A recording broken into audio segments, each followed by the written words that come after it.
Today's we are going to discuss the new topics, which is the group by statement. We are ignoring the right join and the self join and the union. We will discuss about it in our little lectures. Don't worry about it. But for now, we are just using the group by statement. The group by statement is often used with aggregate functions.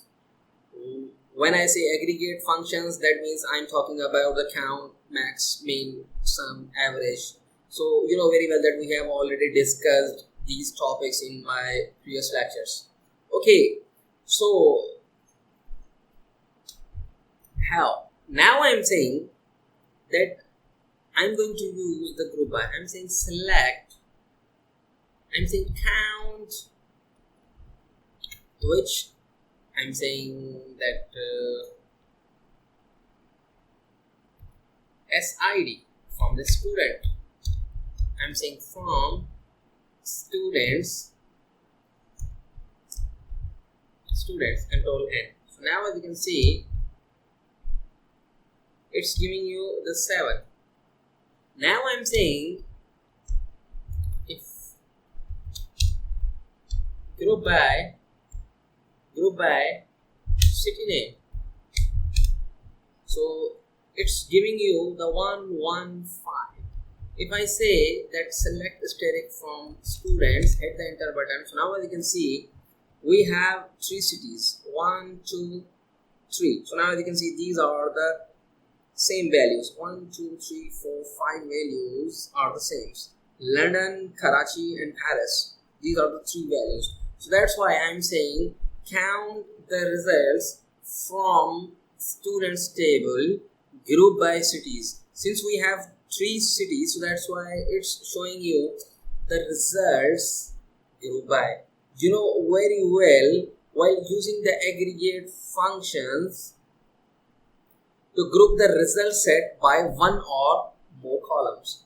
So if you say that group by student name, S name, it will give you these results.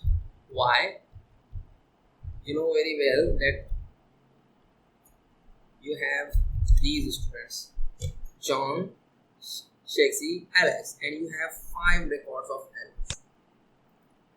Okay, now if I say that update students set S name equals to, I'm saying that Maria. Okay, now we have to use the where, so that's why where SID equals to 10. Control enter. We have successfully updated. Now check the results static from students. So now as you can see, we have 4 results, 1, 2, 3, 4, and this is the 5. John, Alex, Maria, these are the 3 results. Alex, the same results. That means we have 1, 2, 3, 4 results. Now use the S name, group by S name, control enter. So now as you can see, it's giving you the 4 results. Why? Because it has 1, 1, 1. Let me show you. Select static from students. So now as you can see, you have only single record of John, so that's why it's showing you 1. You have only single record of Maria, so that's why it's showing you 1. You have only single results of Shakespeare, so that's why it's showing you 1. And you have 4 Alex, 1, 2, 3, 4. So that's why it's showing you 4. I'm saying count the SID from the students. Now group by S name, control enter.